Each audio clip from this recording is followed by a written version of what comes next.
ṣé gbogbo yín ò gbàgbé ìṣẹ̀lẹ̀ tó ṣẹlẹ̀ ní ìlú Ìbàdàn lọ́sẹ̀ tá a lò kọjá yìí? Àṣírí ti tú. Naomi àti Oni Ife, ọmọ 25 tó kú nílùú Ìbàdàn lọ́sẹ̀ tó kọjá yìí, níbi tí ìyàwó Oni Ife tẹ́lẹ̀ rí, ìyíhun olórí Naomi, tó lóun ti ń ṣe ètò ìrànwọ́ fáwọn ọmọ kékeré, níbi tó lóun ti ń kó àwọn ọmọdé lẹ́nu jọ, ọmọ 25 tó kú níbi àpèjẹ ọ̀hún. Wọ́n lò wọ́n ni. Kódà Oni Ife mọ̀ ń pa rẹ̀. Naomi ló lò wọ́n torí wípé ó gbàjẹ́ ni. Gbogbo ọmọ Nàìjíríà pátápátá, ẹ súnmọ́ bí kẹ́ ẹ wá gbàsírí ńlá tèní. Naomi ló fi àwọn ọmọ òun dájọ́ àjẹ́. Irú ìṣẹ̀lẹ̀ báyìí yóò sì ṣẹ̀ṣẹ̀ mọ́ ṣẹlẹ̀ nílẹ̀ Nàìjíríà tá a wà yìí. Ó ti ṣẹlẹ̀ nígbà ayé TB Joshua àtàwọn kan bẹ́ẹ̀ bẹ́ẹ̀ lọ. Ẹ súnmọ́ bí ẹ wá gbàsírí ńlá yìí. Naomi fi wọ́n dájọ́ ni. Gẹ́gẹ́ bí wòlíì, mo ti sọ fún Oríyọmí Àmùsát pé wàhálà ń bọ̀. Ojú kìíní wàhálà ọ̀hún ló dé yìí, apá kejì sì ń bọ̀ lọ́nà. Gbogbo ọmọ Nàìjíríà, ẹ súnmọ́ bí kẹ́ ẹ wá gbàsírí ńlá yìí. Ta ló sọ fún yín wípé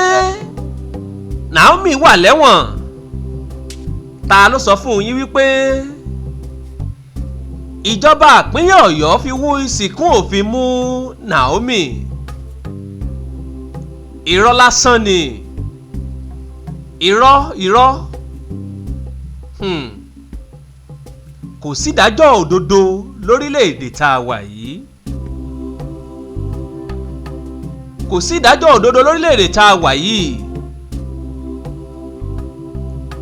Ìjọba ìpínlẹ̀ Ọ̀yọ́ ò lè rí nǹkan kan ṣe sí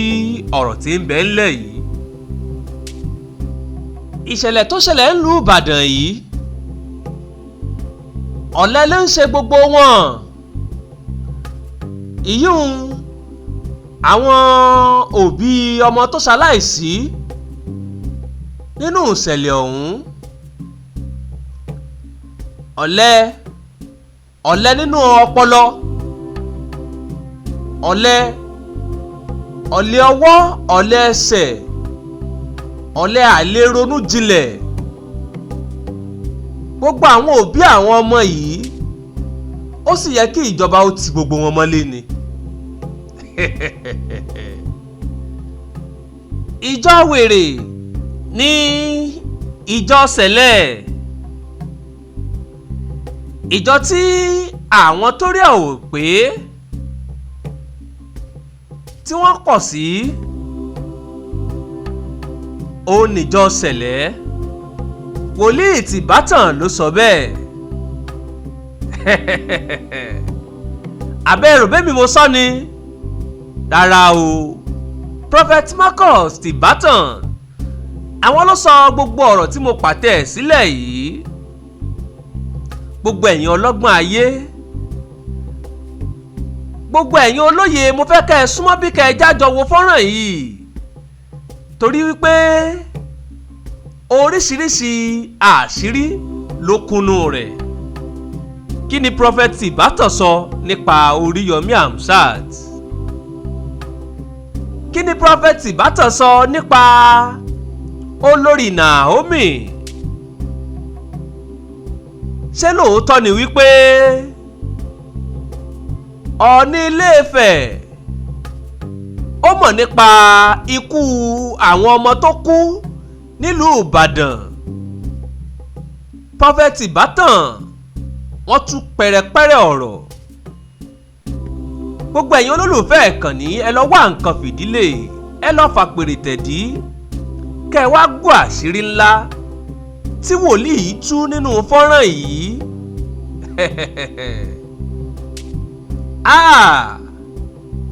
ayé le ayé níkà. tó bá jẹ́ wípé ìgbà àkọ́kọ́ rèé tẹ̀yìn ń bá fọ́nrán yìí pàdé, ẹ pín kó lọ kárí ilé kó lọ kárí oko, kẹ́ ẹ sì tẹ agogo ìrántí kẹ́ ẹ bá lè máa rí mi wò nígbà míì tí n bá fi fọ́nrán mi síta. mò ń bọ̀, ẹjá gbọ́rọ̀ lẹ́nu wòlíì Tibatan. ẹjá gbọ́n tó fẹ́ sọ nípa Ọọ̀ni Ilé Ifẹ̀, ẹjá gbọ́n tó fẹ́ sọ nípa olórí Naomi.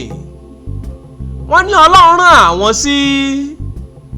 Oríyọmí Hamzat. ẹjá gbọ́n tí bàbá ní fún Oríyọmí. mò ń bọ̀. ìkọ́kọ́ ṣẹlẹ̀ Nàìjíríà láti gbọ́ bí jẹta nílùú Ìbàdàn Stampede ńlá ni. àwọn tí wọ́n lè gbétò ìkalẹ̀ wọ́n ní àwọn fẹ́ fi bọ́ aráàlú ni èèyàn 5,000 náà pè wọ́n ní kọ́dé láago 10 wọ́n débẹ̀ ní aago 5 ìdájí. ọlọ́mọ ń sọ ọmọ láti ilẹ̀ sínú sùkúù tí ò mọ ẹ̀ tó wà ń bẹ̀. eléyìí ṣé ìṣẹ́ eléyìí ni òṣì ni àbí fi ta para wa Nàìjíríà sà. o ti dáhùn question yẹn. ẹyin ẹnu àbẹ̀wò tí kò. question tó béèrè o ti dáhùn. last Monday olúwa fi hàn mí pé kí n sọ fún àwọn Nàìjíríà ewu tó wà nǹkan ọ̀fẹ́ wọ́n lò wọ́n ni wọ́n lo àwọn ọmọ wọ̀nyí ni wọ́n lò wọ́n ní sọ. ìjọba ẹ̀yẹ kí ó tẹ̀lé wòlíì ọdí wòlíì bá sọ. Naomi gba àjọ àjẹ́ ni àwọn 8 ló ti gbà ọ́ lójú ayé mi. nígbà tí wọ́n máa kọ́ mú Joshua Tèmítọ́pẹ́ tó máa kọ́ gbarú àjọ bẹ́ẹ̀ bọ́ọ̀sì jábọ́ sínú ìrà léjì gbogbo wọn.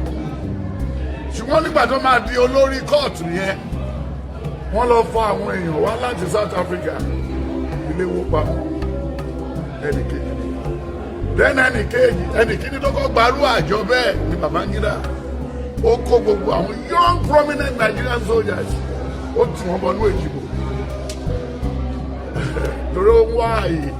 lọ́wọ́ àwọn àjẹ́ àti the civilian president. then lẹ́yìn yẹn Ìbíyọmí ní 3 years ago òun náà ṣe tiẹ̀ ní Warri ó lóun kọ́ chọ́ọ̀chì fáwọn èèyàn wọ́n ṣàṣeréṣe ní gbàgbàgbàgbà wọ́n ní wọ́n yẹ iṣẹ́ ilé wó pa àwọn ọmọ chọ́ọ̀chì lọ́wọ́ wà lórí ìbẹ̀rẹ̀ ayé bẹ́yìn yẹn jẹ́ blọ́ọ̀gì tí ó máa wà questionable at times ẹ lè ṣe findings ẹ máa tún lọ wo ní ìbàdàn ẹ máa wá gbé ẹ wá jù sí àwọn tí mo kọ́ àṣàbẹ́ nígbà tó ṣì wà pẹ̀lú mi nìyẹn pé you want to remain unique kì í ṣe bó ṣe ká ọ̀rọ̀ yẹn lẹ́nu àwọn ẹ̀wà mú ìkan tó sọ ẹ̀wọ̀n àjòkó wà gbé wa so bó ṣe ń wò lọ́wọ́ kan pé ẹ̀wọ̀n rẹ̀ so ìyẹn ò ṣó àyè litigation lè sí mọ́ bẹ́ẹ̀ yẹn because ìkan tó sọ àti practicalize àti confirm ẹ̀. Ìbíyọmí ó ti gba àpàdé tiẹ̀ ìyẹn náà fi kú ní Warri yẹn lẹ́gbàá tó tún yá Suleiman ó lóun wà ní bulletproof ó lo àwọn ọlọ́pàá àwọn èèyàn wọ́n lo àwọn èèyàn wọ̀nyí then lẹ́yìn tí ẹ̀ tó kúrò ẹ̀ tó tún dájọ́ míì ó ní Naomi mo ti sọ ní prediction 2023 pé kí Oríyọmí ṣọ́ra dáadáa àkóbá ń bọ̀ àkóbá àti àdábà lọ́wọ́ prediction tó máa bọ̀ mo ṣèkà fún ọ̀kan láàárọ̀ yìí so automatically gbogbo ẹ̀ ló yé wọn kó tó ń ṣe kò sí nǹkan tó máa fi Naomi ṣe o Naomi ò sí láìsí mọ́lé ó ti lọ́lé o àṣírí ìlú yìí ni ó ti lọ́lé. bàbá ẹni ṣáájú àsìkò rẹ ti kìlọ̀ fún Oríyọmí pé ó ṣọ́ra o. ó wà ní àkóbá ń bọ̀ mo fi wé ìránṣẹ́ sí pé àkóbá yẹn náà ní. ó ti dé ó dẹ̀ ṣìkò kan tó tún bọ̀ torí kò ó ti ń lùsì bí ẹrin yẹn. Oríyọmí Hamzat ó ti ń lùsì bí ẹrin ó ti ń lùsì bí ẹrin ariwo ti pọ̀ ju orin lọ ọdún náà ti fẹ́ di onífàájì ìgbẹ̀yìn ẹ̀sìn politics ló máa ṣe gbẹ̀yìn ibi tó ń bá lọ. ó ṣọ́ra. tí o bá ní gbẹ̀mí 1978 náà bí as a young boy just ó kàn iṣẹ́ yẹn ló gbó ní ọlọ́mọdé gbogbo tú ẹ̀ bó ṣe wá jẹ́rí ẹ̀sà ẹ̀kọ́ Nàìjíríà ní film trick. ọmọ táwọn ń sọ ni pé wọ́n ní sílẹ̀kùn ọlánà olórí tó ní káwọn wá gba sàárà. àmọ́ ló ń lò wọ́n ti parí ẹ̀ àmọ́ ló ń lò jẹ́ wọ́n promote ẹ̀ nínú ẹgbẹ́ wo ọ̀ní mọ̀ ń pa ẹ̀ gbogbo wọn mọ̀ ń pa ẹ̀ kó sì kọ́ tó máa tẹ̀yìn ẹ̀ jáde topic mo ṣe lọ́wọ́ nìyẹn where can you get do justice orí handcuff lọ́wọ́ ẹ̀ ládàá náà ni tí wọ́n fi handcuff sọ́wọ́ ẹ̀. Bàbá Tinubu ní kí wọ́n lọ ṣe thorough investigation lórí ẹ̀. Ẹ jọ sá irú investigation wo ló fẹ́ ṣe sá? Ẹ̀yin wọ́n ló máa bèrè lọ́wọ́ Tinubu ṣọ̀fẹ́ yìí lẹ́ẹ̀ máa jọ ń pàdé rẹ̀ jẹ́ ìkọ́dé mi sọ. Thorough investigation. Èèyàn kan gba ibi tí ò sí thorough security, tí ò sí ventilation, tí ò sí organization. Stampede wá ṣebí Stampede ṣẹlẹ̀ ní Mecca. Stampede ṣẹlẹ̀ ní Mecca náà thorough investigation ni mo náà ṣe. They will only plan well for another day. Ṣé ìjẹ́ tó ọjọ́ tó ní kó fún wa ní free food? Ṣé báwọn èèyàn kan tọ́jú ẹ̀ tó fi dìbò ní Adeleke, wọ́n tọ́jú ẹ̀ ní hospital state náà tó fi ń dìbò? Ṣé bí palliative tó fún wa náà làwọn èèyàn lọ títí ọba of Lagos tó ń gbé láì? Èdè ní kọ́ ní gbogbo wèrè wọ̀nyí ti wà. So that is it. So bó ṣe rí nìyí. So my brother, ebi ló fún wa débẹ̀, ebi lè lé ebi on the high gear. Nígbà téèyàn tàn ìyá ẹ̀ òkè wo Lagos state. Ìyá àtọmọ para lọ́dọ̀ kọmíṣánná. Ìyá lọ wo kọmíṣánná àlè ẹ̀. Ó dẹ̀ bọ́ ọmọ ẹ̀ ní òun bẹ̀. Ó lòun ló ń kọ́ ọmọ kọmíṣánná yìí. Kí ló fà? Ebi náà. So with your new age, sir, kí ni kí àwọn máa expect your new age? Kí ni ká máa expect? Kò sórí. Éèjì yìí bàbá ò ní ìdádúrà. Oye tó fún mi ní máa ń lò. Ibi tí wọ́n máa expect is pé Olúwa lóru àná ó ní kí ní ọ̀pọ̀lọpọ̀ sùúrù ní year 2025 kí ní ọ̀pọ̀lọpọ̀ sùúrù gbogbo wọn tó máa rán mi ayé á mi kò kí má wọrí o gbogbo ẹ̀ ló máa ṣe. So kò sí ìkan tó bá rán mi ni màá ṣe ní new age yìí o. So kò sí ìkan tí mo lè dára mi ṣe kò sí ìkan tí mo lè fúnra mi ṣe. So òun ló ń gbénú mi tèmi ń gbénú ẹ̀ John 15 John 14 lórí tèmi bá ń gbénú yín dẹ́nu dẹ̀ tó sọ pé ẹ yí ara yín kúrò rárá ni ẹ̀sọ́ tó máma kọ̀tínú ka bíbélì yẹn sí lójoojúmọ́ ni mi ò kúkú jágbe ní olùdíjìnà owó olówó àtúnlẹ̀ kọ́lé wọ̀nyí wọn ti parí ẹ̀ so oúnjẹ ara yìí yọ. Ẹ̀sà Solomon Dalong ó ní ìjọba tí Buhari lò pẹ̀lú àwọn ọmọ Nàìjíríà fún ọdún 8 ó ní irọ́ ló wà ńbẹ̀ lórí irọ́ the same ìjọba náà ló tún produce president Tinubu ẹ̀sà ṣé kìí ṣe pé lórí irọ́ yẹn náà láti wà lórí ẹ̀. ní PDP Ọbásanjọ́ tó wá $10,000 fún delegate báwo lè ṣe máa ràn orí mọ́ nǹkan ṣé báwọn the same set of people lélẹ́yìí mo ti máa ń sọ fún ẹ Ọlọ́run má jẹ́ kó ní high blood pressure ó máa ń tètè gbé ìgbésẹ̀ wọ́n ní wọ́n yí ò lé abuké tó gbin àgbọn ilẹ̀ ló máa ti gbé ilẹ̀ ló gbé sí ilẹ̀ ló máa ti tún gbé kò lè fi wáyà gún náà àgbàbí ó ti ṣe PDP rí gbogbo náà prostitute ni wọ́n ń ṣe ṣèbáṣẹ́ wọn ni gbogbo wọn political prostitution náà ń ṣe so leave them to eat so we are not bothered kí ni o rò pé Tinubu Buhari fẹ́ ṣe ní táìmù tó ń ṣèjọba tẹ́lẹ̀ ìdí àgbọn ló ṣe gbogbo iṣẹ́ yẹn ìdí àgbọn ló ṣe gbogbo iṣẹ́ yẹn lẹ́ni ìdí àgbọn dẹ̀ ti lọ kí ló rò pé Buhari fẹ́ ṣe kọ́ọ̀sì wo ló tún lọ ìbọn fẹ́ kí Hausa owó rántí pé wọn bá ti lùsẹ̀ lẹ́jọ́ máa ń sunkún ni ó máa ń sunkún wà lọ ọ̀kẹ́ mọ́ lóko Boko Haram wa báwo làlàáfíà ṣe fẹ́ wà ní táìmù tiẹ̀ ṣé Buhari àti gbogbo àwọn Yusuf ló kó Boko Haram wa tó fi láìfù ṣe scores tó ń lọ kóbìnrin ṣíbọ̀gẹ̀ láti bójú PDP jẹ àwọn náà máa kà kó bá ti wọn pàtó bá yá tó ẹni tó bá ṣe nǹkan ìtùfù pàtó bá yá náà ní ọmọ bẹ́yìn ṣe ń ro àwọn òbí yóò ṣe èèyàn gidi wọn ò lọ́pọlọ tó ń rò làlọ́ǹgì kò làlọ́ǹgì eléyìí tó ìmọ̀ ìná ń kọ́ tó kówó pension jẹ́ nǹkan dẹ́nẹ̀ẹ́dẹ́ níta gbúlọ Jonathan tí Alice Madueke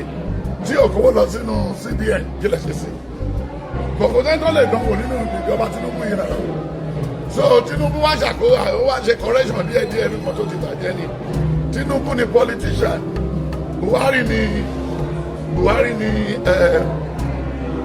Buhari is a retired soldier So it's little you can gain from Buhari. Buhari did not know his left from right. The best friend of Buhari is Malu. Buhari cherish Malu ju ènìyàn lọ. Torí àárín Malu ló ti dàgbà. So bóyá wọ́n náà lọ Italy, wọ́n lọ sí Germany, wọ́n lọ sí Burkina. Ìjọba Nàìjíríà náà ló fi lọ. Ṣebí Donald Trump pé Buhari ní effigy, dead man walking. So tó bá ti jẹun tó àbẹ̀rẹ̀ pẹ̀tà yìí, ó ní dementia. So kò sí ní wọn ló fẹ́ ṣe comment náà. Kí ló fẹ́ kà? Ẹni tí ò lè ka report, ẹni tí ò lè ka Daily Times. Gbogbo àwọn tó ń pa ní tí Boko Haram pa gbogbo ẹ̀. Ó gbọ́ comment yẹn ni kò sí comment tó ṣe. Kò sí ní tó fẹ́ sọ. So jọ máa gbogbo wọn yẹn fi gbogbo wọn yẹn lẹ̀. Ẹ ṣé bàbá wa ẹ jọ ní kété tó kù ní ẹ̀ka débi báyìí sìn a fọ̀rọ̀ wá àwọn bàbá wa kan lẹ́nu wa tẹ̀rí pé kábíyèsí ni wọ́n ṣùgbọ́n àwọn náà ń jẹ́rìí ságbára Ọlọ́run wípé láti bí báyìí títí dé express lọ́hùn kò tiẹ̀ sí signboard kan tó lè tọ́ka sí pé Elisha Parish bó ṣe tóbi tó yìí táwọn wo gbogbo ẹ̀yìn kò tiẹ̀ sí signboard kan tó lè sọ pé ibẹ̀ ọ̀nà ọbẹ̀ lélẹ̀ bàbá ṣe lè yín jẹ́ ká lóye wípé ìṣerere yóò sí nínú ẹmú dàmẹ́wàá wá ẹmú offering wá kò yé wa sà. bẹ́ẹ̀ tó níṣẹ́ ló fẹ́ sùn náà mẹ́wàá kí ni mo fẹ́ jà ẹ́ ló lè fún kí ni mo fẹ́ fi ṣe kí ni mo fẹ́ fi ṣe mo ń gbẹ́ sọ́kàwé mo ń ṣe kò sí jẹ́ tí mi ò ṣe mo ṣe house boy mo wà móòlù ẹ̀ mo gbá bọ́ọ̀lù mo kiri gúgúrú then mo gbẹ́ sọ́kàwé láwọn celestial church kan mo disguise then mo dẹ̀ tún ṣe ọdẹ then mo tẹ̀ báyìbò mo gún yọ̀tà ní express ọ̀rẹ́ mo ti ṣe business 19 ẹnìkan ṣe wá sọ fún pé Jésù mọ́wọ́ bọ̀ máa ní kó lọ dúró dé olúwa ò mọ̀ nípa owó Ọlọ́run ò mọ̀ nípa owó má béèrè owó lọ́wọ́ Ọlọ́run ò mọ̀ nípa owó ṣọdún yẹn yín sí 1 Timothy 4 1 Timothy 5 then 1 Timothy 5 verse 2-3-4 ó láwọn kan wà tí wọ́n ti fi ara wọn fún ayé jíjẹ ó ní wọ́n kú nígbà tí wọ́n wà láàyè mi ò ṣàgbèrè rí mi ò ní 2 girlfriend mi ò ní 3 woman friend ẹni ọmọ ọjọ́ tó bá wá sí bí ó wá jọ́sìn fara ẹ̀ mi ò ní bèrè ilé ẹ̀ mi ò bèrè ibi tó wà mi ò tẹ bèrè iṣẹ́ tó ń ṣe bọ̀ tó bá wá ṣìnà bọ̀ tó bá ṣìnà hallelujah that's all so automatically ó ní Elisha ó ní signboard o iṣẹ́ ìyanu la fi mọ̀ bẹ́ẹ̀ màálù tí mo rà ní 1 million 2 ló bímọ lánàá ìgbàdàn ń gbé wá ní mo rí bó ààbò mo dáadáa padà ó bọ́kùnrin lánàá jẹ́mi òṣèré oríire ní sà. then again àti tún ṣe kórè àti tún ṣe bàdé nsìn àti tún pa màálù méjì tàbá tún fẹ́ tún máa bàdé ṣe lọ́la màá tún ṣe sẹ́lẹ̀ tó kàn mí àwọn 1,500 ló fẹ́ fún lóúnjẹ lé ní wọ́n ti kó jáde then ní November 2,000 la fún lórí take away nìkan 1 million lára take away plus ìwọ ló mọ bí Ọlọ́run ti pè é dúró sáyé mi ò lọ́rẹ̀ẹ́ mi ò lọ léèyàn má kó bá mi kémi náà má kó bá yọ. bàbá ọ̀rẹ́ yín kan tí ẹ̀gbẹ́ ṣe kéré mùsùlùmí ni o ó wá wò sàá nígbà tá a ṣe ìfọ̀rọ̀wánilẹ̀ ó ní ohun tóun rí o ẹni tó máa jẹ́ olórí àwọn ìjọsẹ̀ lọ́jọ́ ọ̀la ni Marcus eléyìí kan sà mùsùlùmí ni o ṣùgbọ́n kan tó lóun rí nìyẹn. ó dàgbò bẹ́ o ó bẹ́ yẹ́nì mo fi pásítọ̀ sẹ̀lẹ̀ lọ mí sì ni oníṣe mọ́ bọ̀ tẹ́lẹ̀ ẹ̀tọ́ mi ni Olúwa máa fún mi bọ̀ tí màá bẹ Ọlọ́run kan fẹ́ lò mí torí wọ́n ti tẹ́tàn ọkọ̀ sẹ̀lẹ́sì àti ìjò so ó máa dàbí Tinubu tó wá gbàjọba yìí ló máa rí ṣé àwọn tó ti níyàwó méjì mẹ́jọ mẹ́rin márùn tó wà ní ẹgbẹ́ awo tó ṣe bí lára àwọn lídà wa súnmọ́ lélẹ́ ní 10 years back ó súnmọ́ nulẹ̀ ojó burúkú ojó dànù so àwọn ìjọ wèrè níjọ sẹ̀lẹ̀ ìjọ táwọn torí ẹ̀ ò pé pọ̀ kọ́ńbàdéyàn kan lọ ṣùṣùṣùṣù ẹnìkan dé chọ́ọ̀chì ẹ̀ ọlọ́kàn ń kú kí ló wá ẹ̀bù wá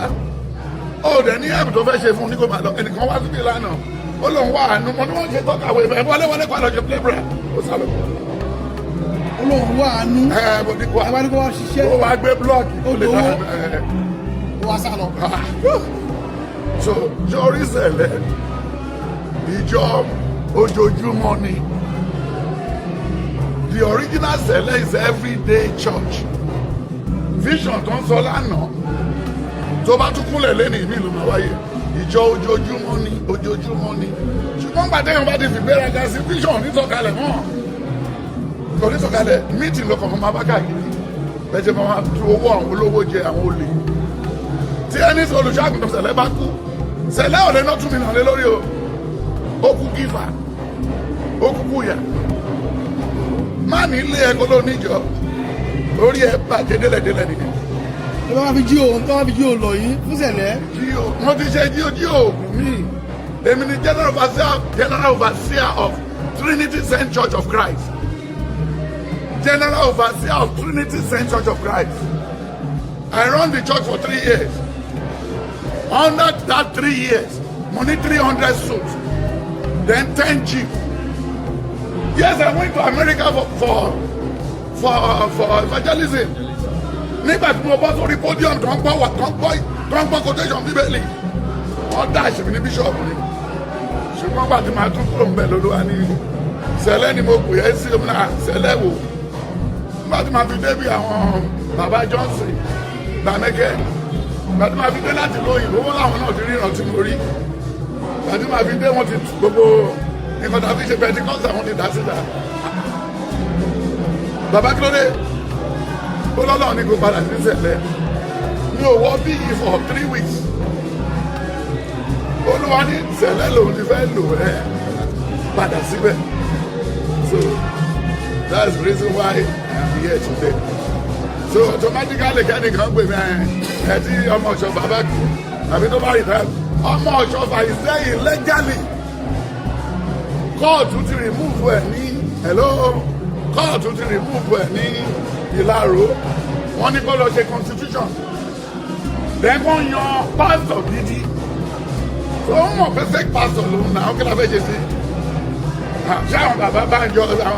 àwọn òṣèré record Psalm 37 Psalm 34 Psalm 33 verse 6 then Psalm 37 10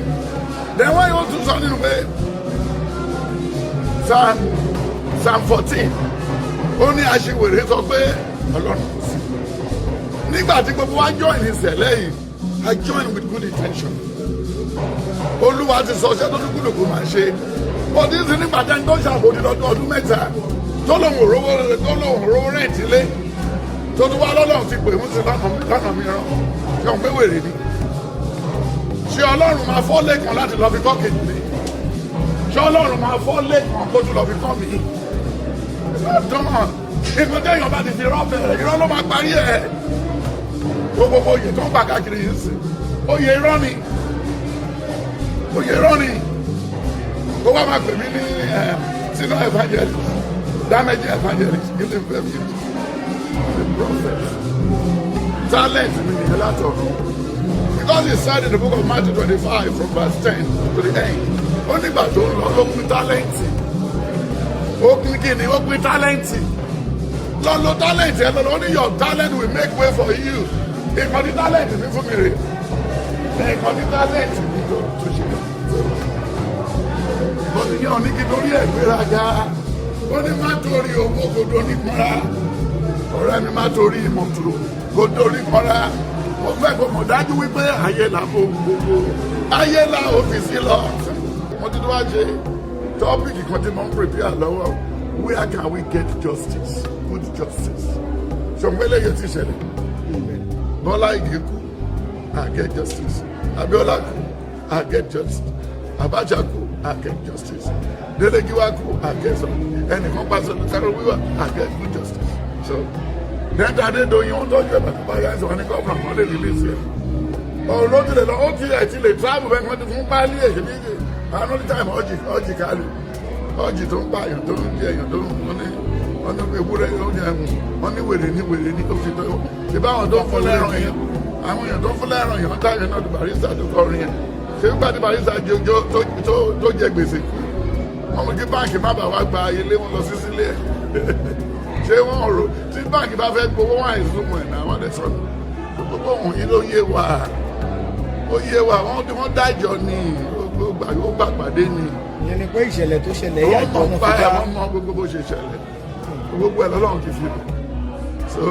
náà mi máa kò tiẹ̀ ṣe báwọn náà bímọ wọ́n bímọ wọ́n rọ bí wọ́n mọ̀ bó ṣe rí. ṣùgbọ́n sà nígbà tí ọ̀rọ̀ yẹn ń lọ àwọn tó ń lè ṣe rédíò orí ẹ̀mí àti sàbí òǹkà sórí atẹ́gùn nígbà ẹ má lọ mọ́ o ẹ má lọ ẹ fẹ́ ṣe kí nípa àwọn tó fẹ́ wọlé ti wọlé still àwọn èèyàn náà. ẹ sà ìmọ̀tẹ́kì dáhùn question kejì kò sí Nàìjíríà tó fẹ́ ṣiṣẹ́ Ọbásanjọ́ ò ṣiṣẹ́ rí Abacha ò ṣiṣẹ́ rí Babangida ò ṣiṣẹ́ rí ṣe mọ́ jówó ni ṣe mọ́ jáde ni. wọ́n ṣe ológun sójà ni wọ́n. èmi tó máa lọ sí tí mo gbé mọ̀ lọ sóko tí mo lò 3 weeks kí n tó padà tí mo pa ìgálà méjì àti ẹ̀tù méjì tí mo kó wáyé lókè iṣẹ́ ọ̀lẹ ni mo ṣe iṣẹ́ ológun ṣé nǹkan tó ń tọ́jú sí wọn tó ń jí tán yìí náà ṣiṣẹ́ ológun we can't trust them gbogbo àti Buhari máa padà wálé lé wọn náà gbogbo owó wa tó ti sọ ní ló máa padà nígbà tí Buhari wọlé wọn kó gbogbo jet fly kúrò gbogbo hangar bíi private jet wa kò sí nǹkan mẹ́mọ́ wọn believe it was original Buhari náà wà nǹkan tó máa jẹ lọ́jọ́ alẹ́ ní ó conjugate fáwọn olè ṣé nígbà yẹn náà la rí kí lorúkọ manager NDLA gbogbo wọn everybody àwọn tó kówó lọ South Africa INEC chief gbogbo wọn bàlàbàlà àwọn bọ́lá Jonathan wọn ràn wọn ṣẹ́ ó lè làwọn aṣojú wa Nàìjíríà àwọn gómìnà president àwọn opportunists ni wọn and they overuse the opportunity so àwọn olólùkẹ́ bí sí ìlú gbogbo ilẹ̀ tó fẹ́ fi ṣe operation feed the nation Tinubu ti kọ́ Ọbásanjọ́ mú mọ́wọ́ náà ṣé Buhari ló jẹ́ olè ló mẹ́sẹ̀ olè tọ̀ tó ní Ọbásanjọ́ fi owó Nàìjíríà sanwó staff ẹ̀ káàkiri nígbà tó tó fẹ́ lọ́wọ́ náà máa kọ́lé fúnra wọn 25 bedroom this and that gbogbo ẹ̀ àti pàmì kúnnù lára ní ọmọ nǹkan tó ń pè wá ní masses ẹni tó láìdí àti òrògbò fi ṣe náà pè ní masses tó láìdí àti òrògbò fi ṣe náà pè ní masses so bàbá ẹ masses bàbá mi masses bàbá àwọn náà masses bàbá ò ní lè kókò ní kankan àgùnbánirọ̀ ní bàbá ẹ ṣe títí ó fi fẹ́ yá ìyá tèmi bàbá tèmi náà àgùnbánirọ̀ náà ní wọn ló wà láàárọ̀ yìí gbogbo wa ní ó tìrì ẹ̀ sí kìtìlẹ̀ ìpínlẹ̀ fẹ́ so ọdún bá jẹ́ Tinubu àwọn bàbá àwọn Sanwó-Olú àwọn àǹbọ̀dé síbẹ̀ mọ́bí tó ti lọ mú àwọn pípọ̀ wọn ẹ̀nà owó níran ní Nàìjíríà àdẹ̀lẹ́ bí ra pé níbo lélẹ̀ ìtìrí owó yìí no ló má dẹ̀ tuntun ní tom Britain àtúfẹ́ yìí wọn Amẹ́ríkà fẹ́ yìí ẹ̀ Switzerland afẹ́ yìí àìmọye owó tó wà ní Switzerland tí wọ́n lè rí gbà padà mọ́ nítorí pé wọ́n ní kọ́ lọ mọ́ àwọn tí wọ́n sáìn wà látara wa kù sí so my brother tó bá sọ pé ebi ọ̀lẹ ló ń ṣe wá kì í ṣe bí ọ̀lẹ ló máa ń bí ebi tí ebi bá ọ̀lẹ ọwọ́ ọ̀lẹ ojú ọ̀lẹ nínú brain ọ̀lẹ ẹsẹ̀ tàfírìn ọ̀lẹ ti pọ̀ jù ó ní níbo lógún ti wá níbo ní wàhálà ti wá James sọ ó ní láàrin tí ó ti yẹ ọ̀lẹ ti pọ̀ jù nígbà téèyàn fún yàn lóyún tí ò níṣẹ́ ó bí kìíní ó bí kejì kò tí ì ríṣẹ́ ṣọ́mọ tó ń wá látọ̀run yìí ló fẹ́ wá ṣe jáde ẹnìkan tó tún lọ school tó padà ó dé